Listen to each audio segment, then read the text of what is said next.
The room went silent when the dean stopped mid-sentence and looked straight at me. "Your Honor, you're here." For a heartbeat, no one breathed. The applause died where it stood. My father's smile froze, then drained from his face as if someone had pulled a plug. He turned slowly, scanning the rows until his eyes landed on me in the back of the hall. I met his gaze calmly. I had learned long ago that stillness carries more weight than any reaction. That was the moment everyone remembers. But it wasn't where the story truly began. An hour earlier, the law school auditorium had been buzzing with the kind of polite excitement that comes with graduation ceremonies. Folding programs rustled, cameras clicked, parents leaned toward one another whispering about clerkships and job offers. The stage was dressed in dark blue curtains and American flags the same way it had been for decades. I chose a seat near the back, not because I was ashamed, but because I preferred to observe without being observed. I wore a simple navy suit, nothing that would draw attention. No robe, no pin, no one needed to know why I was there. My father sat near the front with my brother and his wife. He looked proud, loud in his happiness, shaking hands with anyone who came close enough. My brother had always loved attention. Even as a child, he thrived on being praised, on being seen as the one who would make it. I didn't begrudge him that. What hurt was how easily my father lifted him up by pressing me down. When the ceremony began, the dean spoke about perseverance, integrity, and the long tradition of the law. It was all familiar language to me. I'd heard it years ago sitting where my brother now sat with no family cheering me on. I listened politely, hands folded, breathing slow. Then came the moment my father couldn't resist. During a pause between speeches, he stood to stretch, laughing with the couple beside him. His voice carried farther than he realized. "This one's the real lawyer," he said, clapping my brother on the shoulder, "not her." "There it was," said casually, confidently, as if it were a harmless joke. A few people chuckled, unsure how to respond. Others glanced around uncomfortable. I felt the familiar tightening in my chest, the old sting I thought I'd outgrown. But I didn't move. I didn't look down. I didn't look away. I sat quietly in the back row. The ceremony continued. Names were called. Diplomas were handed out. Applause rose and fell in neat, respectful waves. My brother crossed the stage, grinning, shaking hands, posing for photos. My father stood to clap the loudest. I remembered another auditorium decades earlier when my own name had been called. I remembered scanning the crowd and finding only empty seats where my family might have been. That memory no longer hurt the way it once did. Time has a way of sanding down sharp edges, leaving something smoother, heavier. When the graduates returned to their seats, the dean stepped back to the podium for closing remarks. He thanked the faculty. He thanked the families. Then he paused. He adjusted his glasses and leaned forward, peering into the audience. Before we conclude, he said slowly, "I'd like to acknowledge something special." A ripple of curiosity moved through the hall. "We are honored today," he continued, "to have with us a distinguished member of the judiciary." My father straightened, pleased, assuming this recognition belonged to someone else in the front rows. He nodded along, already clapping. The dean's eyes traveled past him, past the reserved seats, past the faculty. They found me. He stopped speaking for a moment as if making sure. Then he smiled. "Your Honor, you're here." Every head turned. The silence felt physical, pressing against the walls. I stood. No drama, no hesitation. I buttoned my jacket and rose, acknowledging the dean with a small nod. That was all it took. The reaction wasn't loud at first. It never is with people who understand what authority looks like. The applause came slowly, unevenly, then steadied. The kind of applause that carries respect rather than excitement. My father remained seated. He stared at me as if I were a stranger who had borrowed my face. His mouth opened slightly, then closed. The color left his cheeks. In that moment, he wasn't angry. He wasn't proud. He was confused, and confusion can be devastating to someone who believes he understands the world. I didn't enjoy that look. I noticed it. There's a difference. As the ceremony ended, people filed out into the bright afternoon. Congratulations were exchanged. Photos were taken. My brother approached me hesitantly, his diploma still in hand. He hugged me, awkward but sincere. He hadn't known. None of them had. My father lingered behind, watching from a distance. I didn't go to him, not then. Some realizations need time to settle. That day wasn't about proving him wrong. It was about something quieter. Something earned over years of early mornings, hard cases, and lonely decisions. Titles don't change who you are. They only reveal it. And sometimes they reveal how little the people closest to you were paying attention. I didn't leave the campus right away. After the ceremony, families gathered in small clusters on the lawn. Folding chairs scraped against the pavement. Someone popped open a bottle of sparkling cider. Laughter floated easily through the warm afternoon air. It looked like 100 other graduations I'd seen over the years, moments that felt important, because people believed they were the beginning of something. For me, it felt like the middle of a very long road. I stood near a brick column, watching from a distance. I'd learned early that stepping back gave me clarity. When you aren't fighting to be seen, you notice more. My brother was surrounded by well-wishers, shaking hands, repeating the same polite phrases. He caught my eye once and gave me a small, uncertain smile.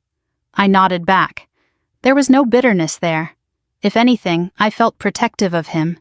He had grown up inside expectations I'd been pushed outside of. My father finally approached. He walked slowly, his posture stiff, as if unsure of the ground beneath his feet. Up close, I could see the lines in his face more clearly than I had from across the hall. Age does that to all of us. It makes what we've avoided harder to hide. I didn't know, he said. It wasn't an apology, not yet, just a statement heavy with disbelief. I know, I replied. We stood in silence for a moment. He looked past me, then back again, as if waiting for someone to step in and explain things for him. No one did. How long, he asked. A while, I said. That was the truth, and it was enough. He nodded, swallowing hard. Then he turned and walked back toward the others, shoulders slumped in a way I'd never seen before. I watched him go, feeling something loosen in my chest. Not satisfaction, something closer to release. As I drove home later that afternoon, memories surfaced the way they always do when the present finally catches up with the past. Growing up, our house ran on comparisons. My father believed competition built character.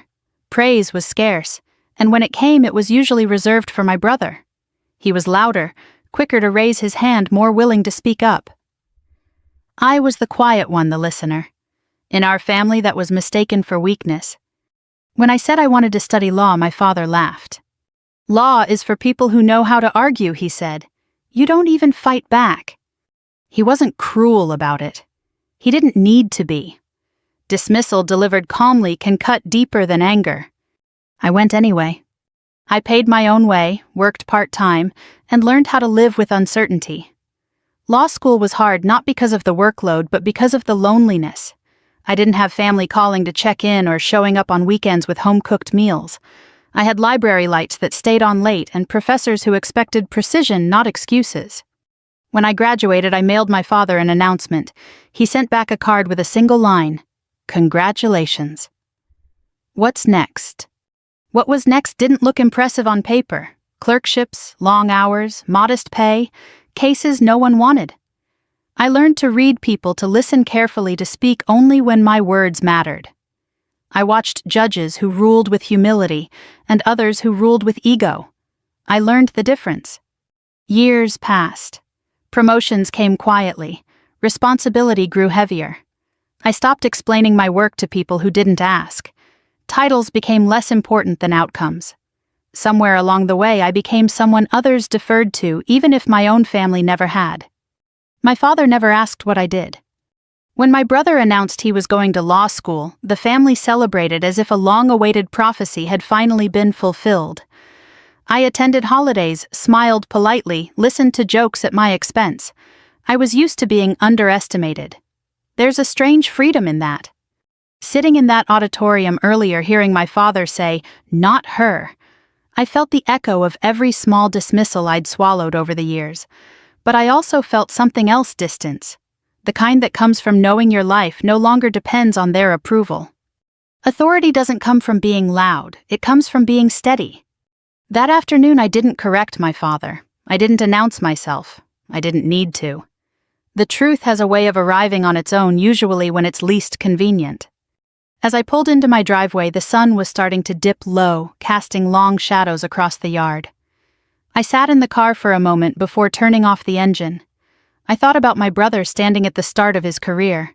I thought about my father grappling with a version of me he'd never bothered to know.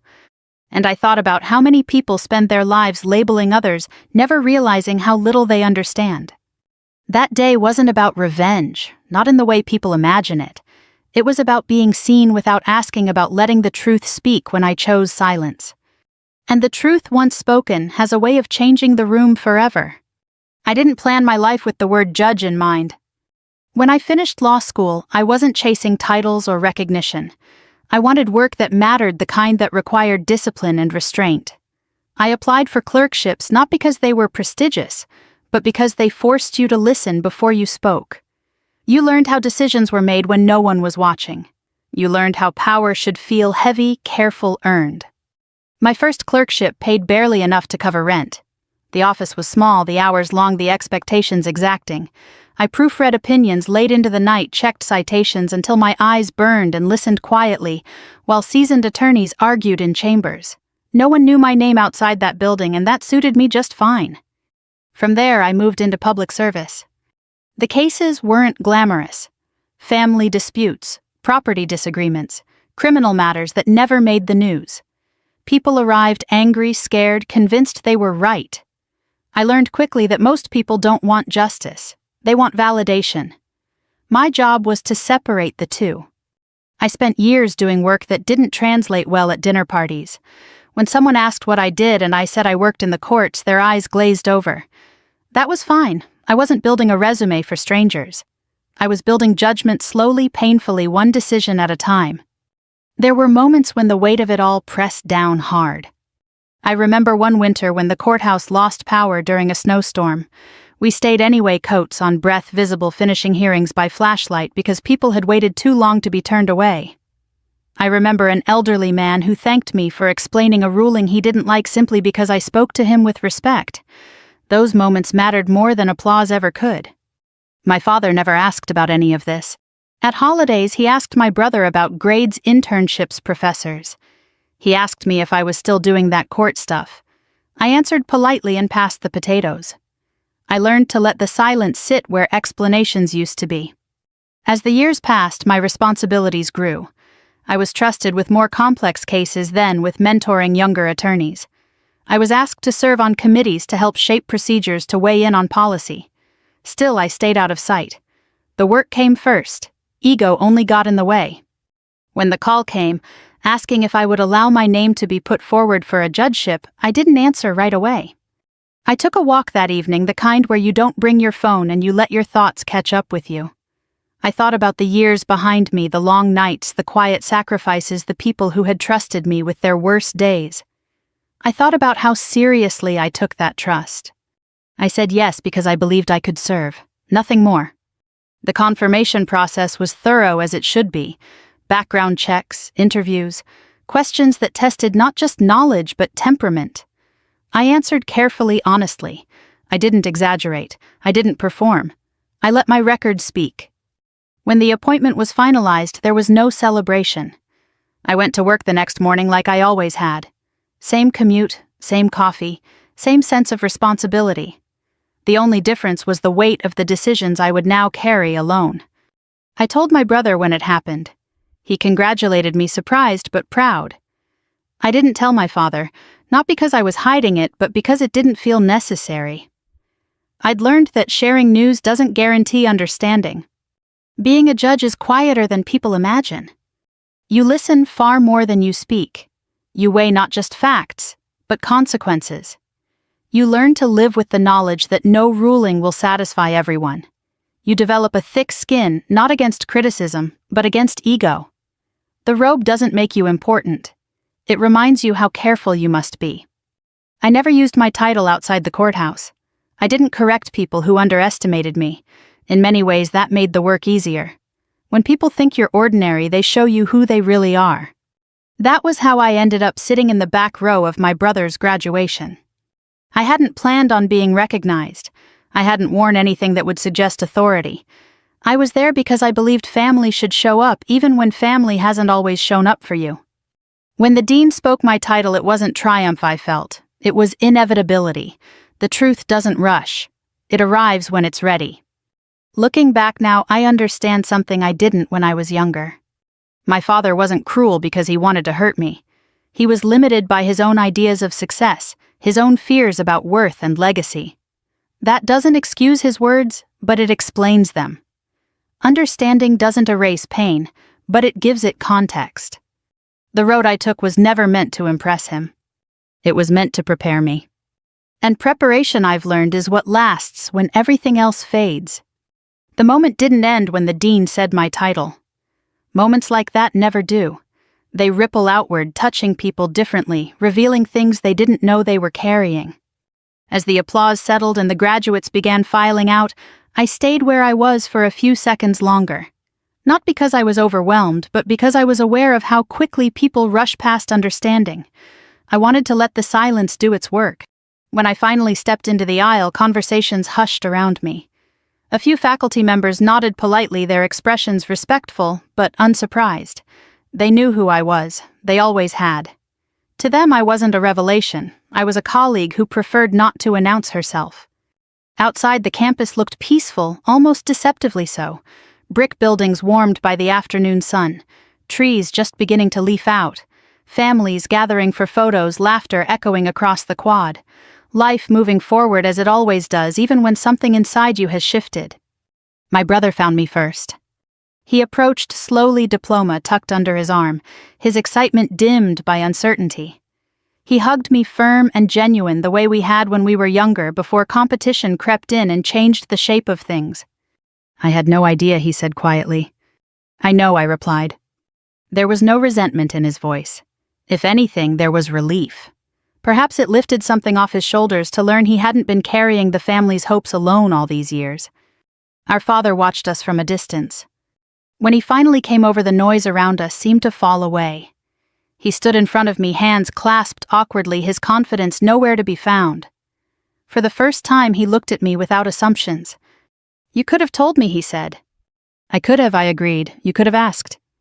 That landed harder than any accusation. He flinched just slightly. Sometimes the truth doesn't need to raise its voice. He looked down at the grass, then back at me. I didn't think. No, I said gently, you didn't. There it was. Not anger, not victory, just a quiet acknowledgement of years lost to misunderstanding. Around us, the celebration continued. Someone laughed loudly. A camera flashed, life insisting on its rhythm. My father cleared his throat. I'm proud of your brother, he said, as if reminding himself why we were all there. So am I replied. He nodded, then hesitated. And you? The word felt unfamiliar coming from him, not unwelcome, just late. We stood there, three adults bound by history, each of us seeing the others more clearly than we ever had before. It wasn't reconciliation, not yet, but it was a beginning. Later that evening, after the crowd had thinned and the campus lights flickered on, I walked alone for a while. I needed space to think, to let the day settle. The air had cooled, carrying the faint smell of cut grass and spring rain. I thought about all the times I'd imagined this moment differently. Louder, sharper, more dramatic. I'd pictured satisfaction, maybe even triumph. What I felt instead was something steadier, heavier, more lasting. Clarity. I understood then that my father's words at the ceremony had been less about me and more about his need to define success in simple terms. Labels make people feel safe. They keep the world manageable. But they also blind us. In my courtroom, I see the damage labels do every day. People reduced to their worst decisions, lives summarized in a few careless words. I've learned to slow things down, to look deeper, to resist the comfort of easy conclusions. That day, my father was forced to do the same. When I returned home, I took off my jacket and sat at the kitchen table with a cup of tea. The house was quiet, the kind of quiet that invites reflection. I didn't replay the dean's words or the look on my father's face. I thought instead about responsibility. Being recognized publicly carries weight. It changes expectations. I knew that from experience. Tomorrow people would talk, stories would grow, assumptions would be made. I would go back to work and do what I had always done. Listen carefully, decide thoughtfully, act with restraint. Because authority once revealed isn't something you wield, it's something you carry. And family once confronted with truth isn't magically healed. It requires patience, humility, and time. That night my phone buzzed with a message from my brother. "Dinner next week, just us. I want to hear your story." I smiled and typed back yes. It wasn't revenge that changed things that day. It was reality, quiet, unyielding, and finally seen. And sometimes that's the most powerful thing of all. The days after the graduation passed more slowly than I expected. I returned to work the following Monday, back to the familiar rhythm of the courthouse. Security at the entrance nodded as usual. Clerks shuffled files. Attorneys murmured in the hallway, already rehearsing arguments in their heads.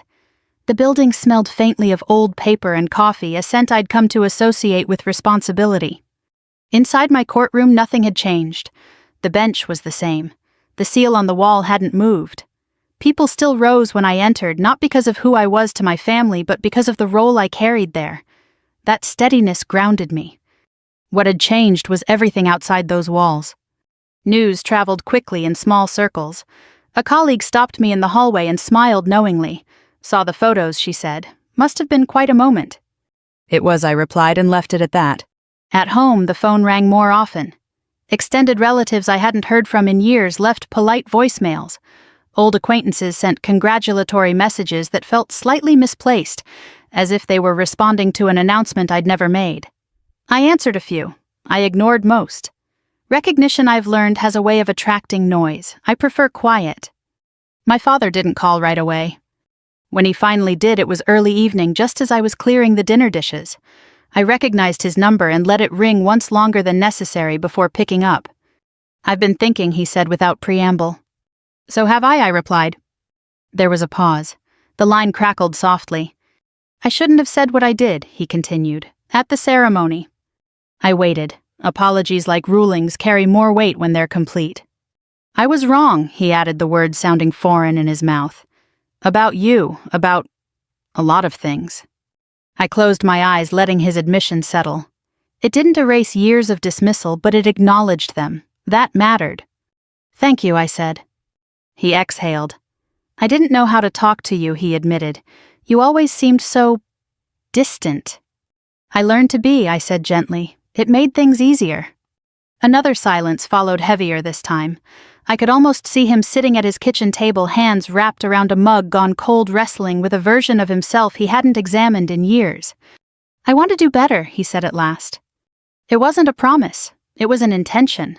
And intentions, I knew, were fragile things. We agreed to meet for coffee later that week. Neutral ground, no audience, just two adults willing to speak plainly. When we sat down together, he looked older than I remembered. Smaller somehow. The certainty he'd carried for so long had worn thin, leaving room for doubt. It softened him. "I always thought success looked one way," he said, stirring his coffee unnecessarily. "Big gestures, big titles, loud proof." I smiled faintly. "The loudest things aren't always the strongest." He nodded, absorbing that. "I see that now." We talked for nearly an hour. About my work in general terms. About my brother's plans. About the mistakes parents make when they confuse guidance with control. There were moments of discomfort, but also moments of understanding. We didn't resolve everything. That wasn't the point. What surprised me was how little I wanted to revisit the past in detail. I didn't need to catalog every slight or defend every choice. The truth had already done its work. After we parted, I felt lighter than I had in years. That weekend, my brother invited me to dinner, just the two of us like he'd promised. He cooked nervously, overseasoned the vegetables, and laughed at himself when the smoke alarm went off. We talked about law school, about expectations, about how easily admiration can turn into pressure. "I don't want to become him," he said quietly, meaning our father. "You won't," I told him. "You're already asking different questions." He nodded, relieved. As the weeks passed, the intensity of that day faded into something steadier. My father called more often, not to boast or judge, but to ask simple questions. How was my week? Was I tired? Did I enjoy the work? They were small things, but they signaled a shift. I didn't mistake effort for transformation. People change slowly, if at all, but effort counts. In my courtroom, I continued to see families fractured by misunderstanding, parents and children talking past each other, clinging to old narratives because they felt safer than uncertainty. Each case reminded me how easily love can be misdirected by fear. I began to understand my own story differently, not as one of triumph but of patience. Revenge implies a desire to wound in return.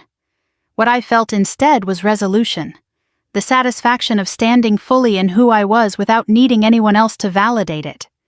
The day my father's words caught up with him didn't end in humiliation. It ended in awareness. And awareness, though uncomfortable, is often the first step toward grace. Some lessons arrive late. That doesn't mean they aren't worth learning. The reckoning didn't arrive all at once. It came in pieces spread across ordinary days. My father started calling on Sunday afternoons, usually when he knew I'd be home.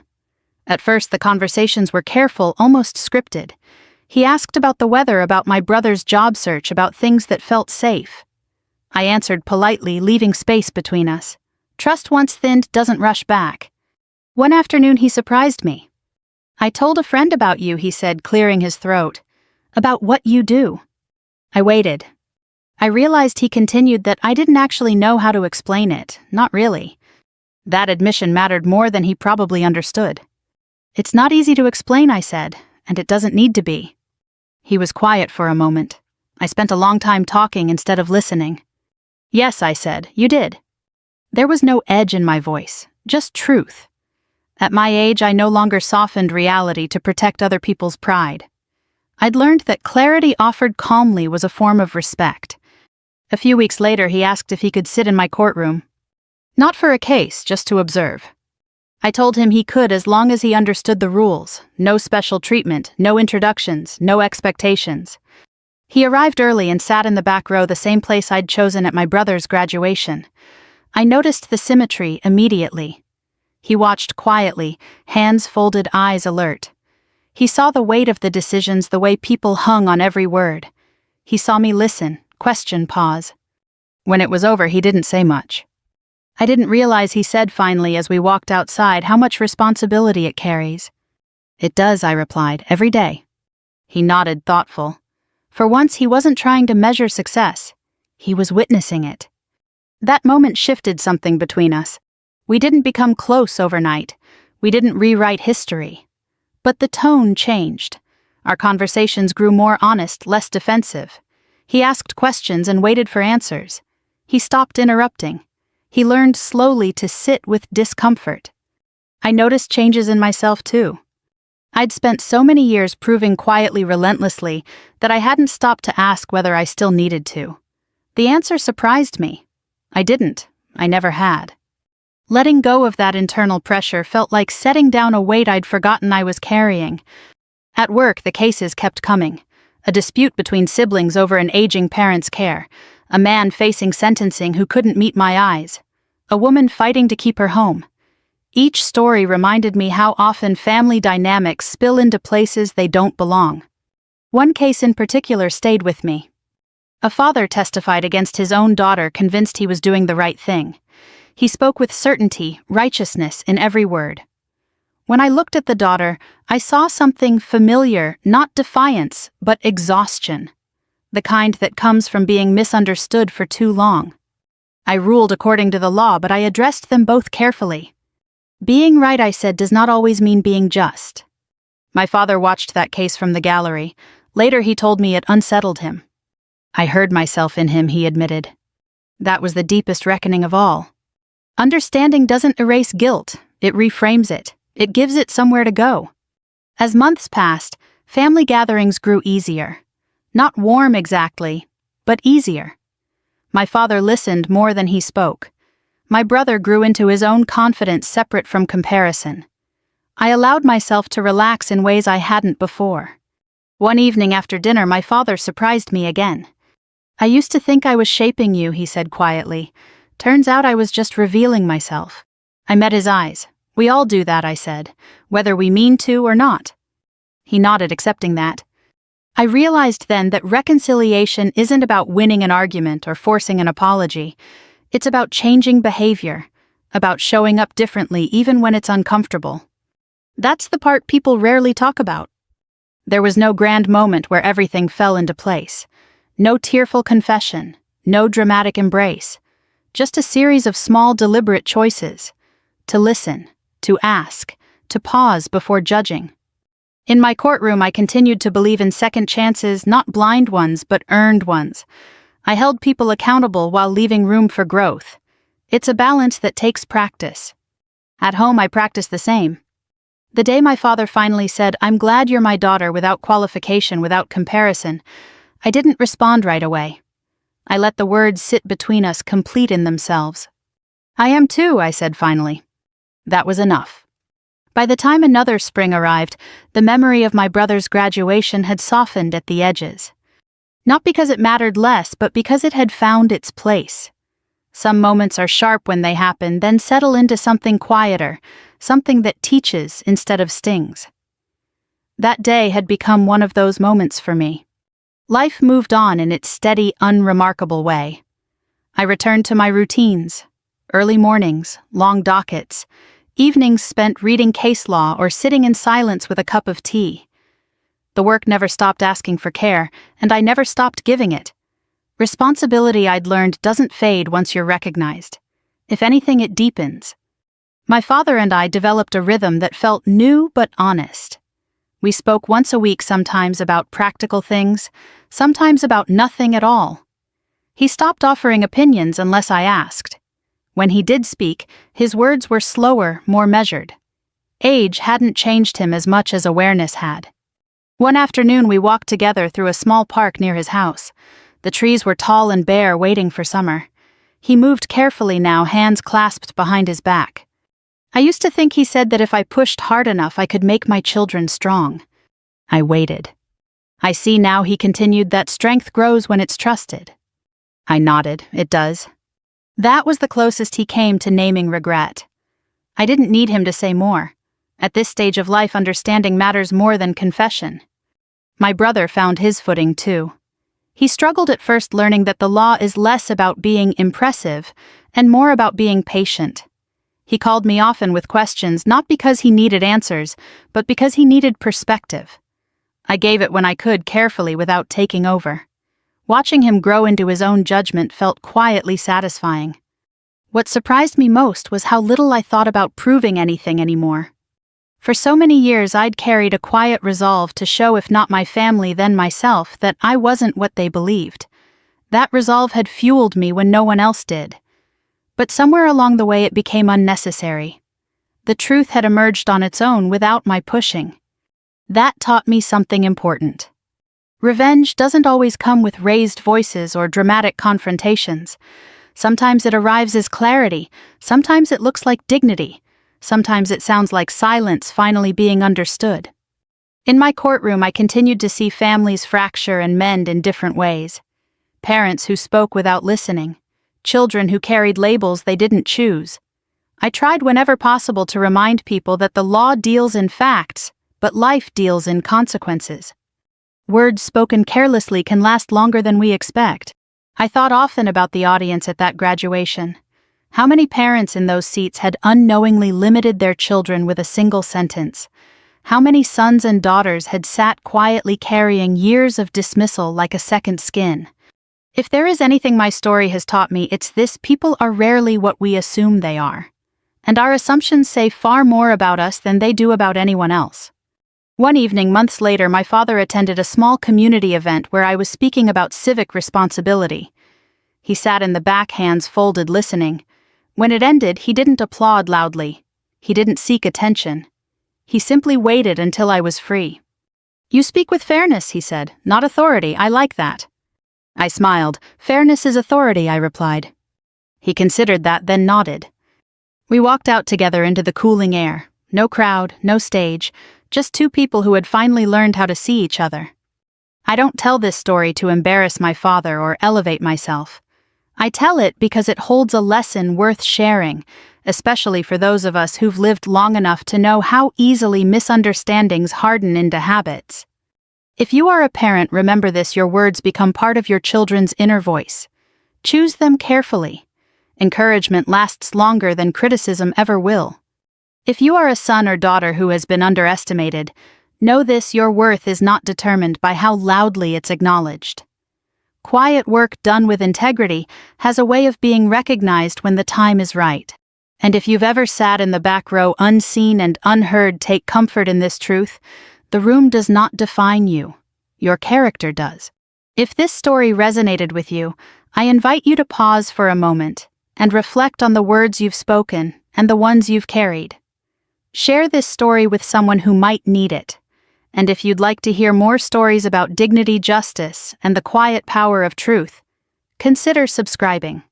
Some lessons come late, but they are no less valuable for it.